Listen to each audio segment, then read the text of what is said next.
तराइन के दूसरे युद्ध में मोहम्मद गोरी ने पृथ्वीराज चौहान को हरा दिया था। इस बात का अलग ही महत्व था। तराइन का दूसरा युद्ध सुव्यवस्थित और अव्यवस्थित सैन्य संगठन के बीच अंतर का एक युद्ध था। मोहम्मद गोरी प्रारंभ से ही चुने हुए सुसज्जित सैनिकों को भारत लेकर आया था और पूरी तैयारी के साथ लेकर आया था, जिन्हें हर प्रकार की परिस्थिति में नए सैनिक आचरण करने की शिक्षा प्रदान की गई थी। अपनी बड़ी सेना को मोहम्मद गोरी ने कई भागों में इस प्रकार बांट दिया था कि प्रत्येक भाग को सक्रिय होकर काम करना ही पड़े। भारी और अनावश्यक सामान को उसने पीछे ही छोड़ दिया, जिसमें हाथी, झंडे, ध्वजा, पताका, चंदवे आदि सामान थे। लेकिन तेज गति वाले घुड़सवारों को 4 भागों में इस तरह से विभाजित किया कि वे शत्रुओं को चारों दिशाओं से घेरे रहें और उन पर आक्रमण करें। शत्रु सैन्यों और तुर्की घुड़सवारों के बीच 10,000 तीरंदाजों को जमा दिया गया था, जो लगातार शत्रु पर तीरों की बौछार कर सकते थे। इस संपूर्ण व्यवस्था में राजपूतों को छकाने और उनमें अव्यवस्था पैदा करने का पूरा प्रयास हो रहा था। जैसा कि मोहम्मद ने शत्रुओं को व्यथित करने की योजना बनाई थी, वो पूर्ण रूप से सफल हो गई और तराइन का दूसरा युद्ध मोहम्मद गोरी के पाले में आ पड़ा। ये कहता है तराइन के दूसरे युद्ध के बारे में मिन्हाजुद्दीन सिराज। तो तराइन के दूसरे युद्ध में मोहम्मद गोरी के हाथों पृथ्वीराज के हार के कारणों की चर्चा करें तो बहुत से मूलभूत कारण उनके सामने आते हैं, जिनमें सैन्य संगठन अपनी जगह था, लेकिन पृथ्वीराज चौहान की विलास प्रिय नीति थी वो बड़ी उसके लिए घातक सिद्ध हुई थी, क्योंकि पृथ्वीराज चौहान तराइन के प्रथम युद्ध को जीतने के बाद विलासितापूर्ण जीवन में डूब चुका था। संयोगिता उसके जीवन में थी और वो उसी के साथ भोग विलास में लिप्त था, जबकि मोहम्मद गोरी अपनी हार को पचा नहीं पाया था और उस हार का बदला लेने के लिए वो निरंतर प्रयास कर रहा था। लेकिन पृथ्वीराज चौहान ने इस तरफ बिल्कुल भी ध्यान नहीं दिया था और उसने इस कार्य को पूरी तरीके से अपेक्षित रखा था। तो इस कड़ी में जानते हैं ऐसे ही अन्य और कारणों के बारे में, जिसने तराइन का दूसरा युद्ध है वो मोहम्मद गोरी के पाले में लाकर खड़ा कर दिया और पृथ्वीराज चौहान को हार का सामना करना पड़ा।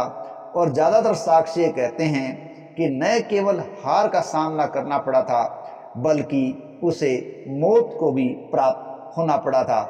और इस युद्ध ने भारत के अंदर एक नई सत्ता स्थापित कर दी और वो सत्ता सल्तनत काल की सत्ता थी, जिसको स्थापित करने वाला शासक हुआ था मोहम्मद गोरी। और वो सल्तनत जिसने स्थापित की थी वो कमोबेश लंबे समय तक 1526 ईस्वी तक चलती रही थी। तो चलती जानते हैं अन्य कारणों के बारे में जो पृथ्वीराज चौहान की हार के कारण थे।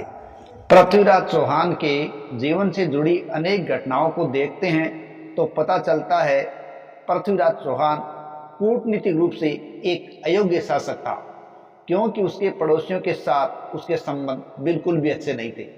उसने महोबा के चंदेलों से संघर्ष मोल ले रखा था, उसने कन्नौज से भी शत्रुता मोल ले रखी थी।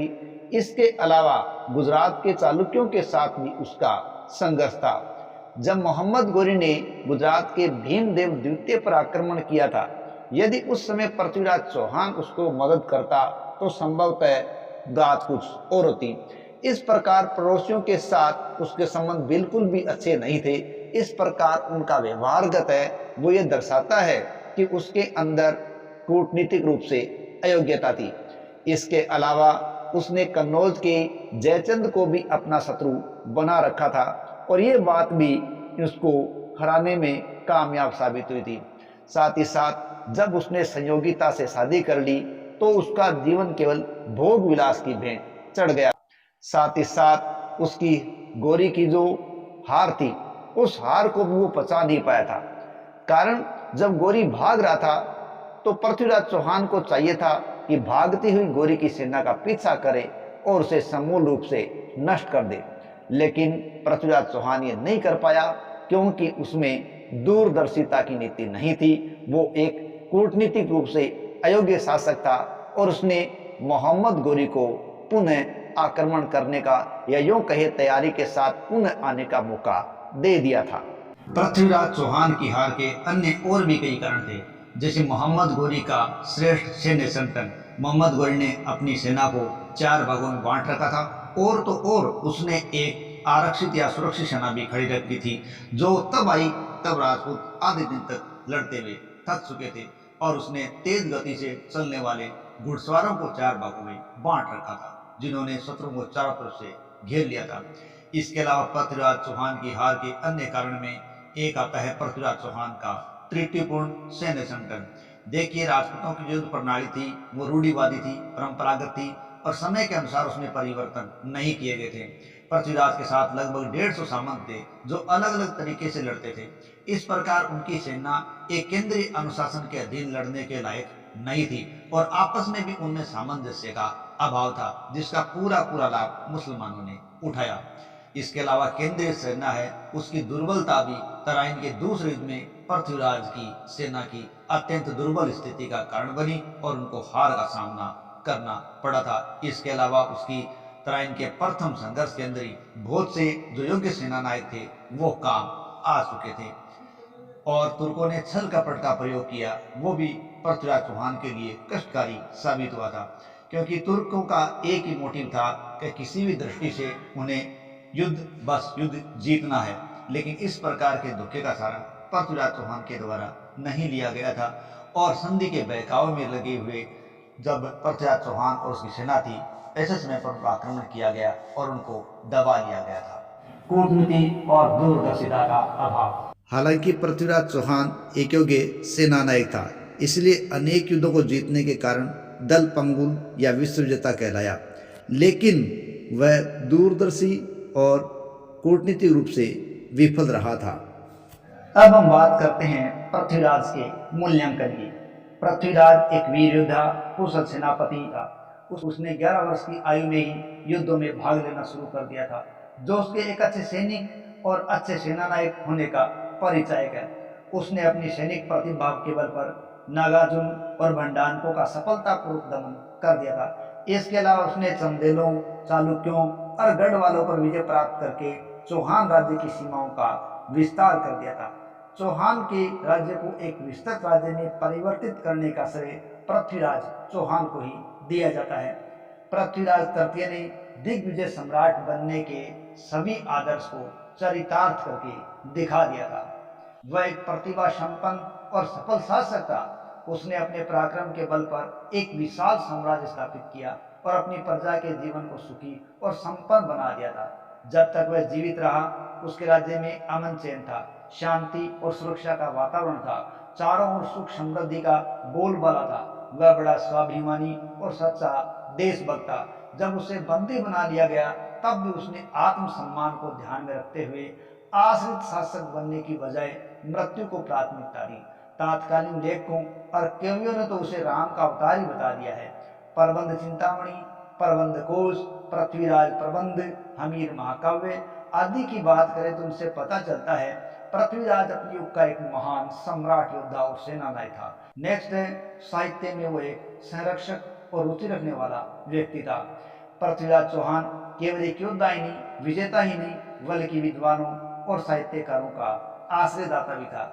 उसके दरबार में जयानक भट्ट, विद्यापति गौड़, चारण पृथ्वी भट्ट, वागीश्वर, जनार्दन, विश्वरूप आदि रहते थे। ये दरबार उसके दरबार की रचनाओं से भरा हुआ था और इनकी रचनाएं उसके समय को गौरवपूर्ण बनाए हुए हैं। कुछ विद्वानों के अनुसार तो पृथ्वीराज रासों का रचिता चंद्रवदाई ऋषि के दरबार का चारण कवि था। उसके दरबार में अलग अलग संप्रदायों के आचार्य परस्पर शास्त्रार्थ करने के लिए इकट्ठे होते थे, जिनकी व्यवस्था करने के लिए पद्मनाभ नामक एक मंत्री भी नियुक्त किया गया था। पृथ्वीराज का मंत्री कदम्बवास सामान्यास कहलाता था। उसने पद्म, परमसूरी और जिनपत सूरी नामक 2 जैन आचार्यों के चौहान दरबार में आयोजित आपसी शास्त्रार्थ द्वंद्व में अध्यक्षता की थी, जो उसके प्रगाढ़ पांडित्यपूर्ण का प्रतीक है। इस शास्त्रार्थ में पद्म प्रभाचारी विजयी हुआ था और पृथ्वीराज ने उसे पुरस्कृत भी किया था। लेकिन इतना कुछ होते हुए भी पृथ्वीराज में कई चारित्रिक त्रुटियां थी। देखिए, पृथ्वीराज तृतीय एक प्रभावशाली और शक्तिशाली सम्राट बेशक था, परंतु उसके दोषों को आंख बंद करके नहीं देखा जा सकता। उसके चरित्र में एक अपरिपक्व सेनानायक, एक अदूरदर्शी राजनीतिज्ञ के दोष साफ दिखाई देते हैं। उसने अपने समय की गंभीर स्थिति का कभी पर्यवेक्षण नहीं किया। जब भारत उत्तर पश्चिम सीमाओं पर तुर्क आक्रमणकारियों पर का भयंकर खतरा मंडरा रहा था, उस समय अपने पड़ोसी राज्यों के विरुद्ध सैनिक अभियान उसने शुरू कर दिया था, जो पृथ्वीराज के लिए कभी भी लाभप्रद नहीं हुआ और ना ही उसका ये बुद्धिमुतापन कार्य कहा जा सकता है। उसने भारत की उत्तर पश्चिम सीमाओं को सुरक्षित बनाए रखने के लिए, उसे सुदृढ़ करने के लिए कोई प्रभावशाली कदम भी नहीं उठाए थे। और तो और उसने संयोगिता से विवाह करने के बाद विलासिता को अपना लिया। वो पूरी तरीके से भोग विलास में डूब गया था और शासन कार्यों के प्रति बिल्कुल उदासीन हो गया था। वह बहुपत्नी विवाह का समर्थक था। तराइन के द्वितीय युद्ध में तो वो सुंदरी संयोगिता को अपने साथ ही ले गया था और उस युद्ध के दौरान उसकी आयु मात्र 26 साल ही बताई जाती है। संयोगिता एक बेहद खूबसूरत रानी थी। संयोगिता की इसी खूबसूरती में पृथ्वीराज चौहान ऐसा उलझ गया कि संभवतः वह भूल ही चुका था कि वो एक राजा है और उसे युद्ध की तैयारियां भी करनी है। लेकिन नहीं, उसने अपने आप को संयोगिता के पाले में डाल दिया और उसके साथ पूरी तरीके से भोल विलास में डूब चुका था। और उसकी सबसे बड़ी गलती तो ये भी मानी जा सकती है कि वो युद्ध के मैदान में संयोगिता को साथ ले गया और विलासितापूर्ण कार्यों में लिप्त रहा था। परंतु तराइन के द्वितीय युद्ध के अंदर वह केवल पृथ्वीराज ही नहीं था, बल्कि वह भारत के उन राजपूत राजाओं का एक प्रतिनिधि था जो संगठित होकर मुस्लिम आक्रमणकारी का मुकाबला करने के लिए गए थे। अतः सेना नायक के रूप में इन दोषों के लिए पृथ्वीराज को कभी भी माफ नहीं किया जा सकता। तराइन के युद्ध से ठीक पहले उसके आचरण न तो सुयुद्ध योद्धा के थे और ना ही सेना नायक के थे, बल्कि एक सिख तरीके से उसके जो थे वो आचरण थे। उपयुक्त त्रुटियों के होते हुए भी पृथ्वीराज तृतीय एक प्रभावशाली और एक लोकप्रिय सम्राट था। यदि उसमें आलस्य, विलासिता आदि के दुर्गुण थे, तो उसके जीवन में भी संध्या काल में आने वाले दुर्गुण थे। उसके प्रारंभिक तथा मध्यवर्ती जीवन के कार्यों में इस प्रकार की आचरण का कोई स्थान भी नहीं था। उसके शासनकाल में चौहान राज्य का अद्वितीय विस्तार हुआ। साहित्य काल उसकी उन्नति का लेखाजोखा आज ही बताता है। चौहान की शक्ति अपनी चरम सीमा पर पहुंची थी। उसने हिंदू धर्म और संस्कृति की रक्षा के लिए तुर्कों से लोहा लिया और वीरतापूर्ण लड़ता हुआ वीर गति को प्राप्त हुआ था। पृथ्वीराज चौहान को उसकी विजयों के कारण इतिहास में दल पंगुल, राय पिथौरा आदि के रूप में भी जाना गया है और साथ ही साथ उसके राज दरबारी के रूप में चंद्रबरदाई का नाम लिया जाता है। उनकी प्रमुख रचना है पृथ्वीराज रासो। उसे हिंदी साहित्य का प्रथम महाकाव्य भी माना जाता है। तराइन के दूसरे युद्ध के इस परिणाम के बारे में पृथ्वीराज की मौलिक भूलों की उपेक्षा नहीं कर सकते, जिसके लिए वो खुद उत्तरदायी था। उसने प्रथम तराइन के युद्ध को ही अंतिम युद्ध मान लिया और सैनिक निश्चिंतता और उपेक्षा का आचरण उसने शुरू किया था। उत्तर पश्चिम सीमा को सुरक्षित करने का कोई उपाय नहीं किया। यदि सावधानी से काम लेता तो तराइन तक आने के तुर्कों की हिम्मत ही नहीं हो पाती। इन सैनिक असावधानियों के साथ साथ प्रथम तराइन के बाद संयोगिता के परिणय और इससे होने वाले वैमनस्य को उसने बढ़ावा देकर अपनी आंतरिक स्थिति को खोखला कर दिया।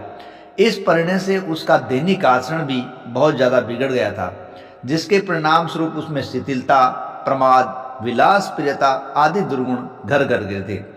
बताया जाता है जिस समय गौरी के आक्रमण की सूचना उसे मिली थी, उस वक्त भी वो अंतःपुर की रंग रैलियों में व्यस्त था। इससे इस बात को समझने में कोई संदेह नहीं है कि पृथ्वीराज का पिछला जीवन विलास प्रिय हो गया था, जिसके कारण वो आने वाली विपत्ति की कल्पना भी नहीं कर सका था। मूल बात तो यह थी कि पृथ्वीराज निरा 25-26 वर्ष का नया वीर था, जो देश की व्यापक स्थिति का पर्यवेक्षण करने में असमर्थ था। साथ में उसमें ये सामर्थ्य भी नहीं थी कि वो शत्रु के छल को समझ पाता और कोई निर्णय ले पाता।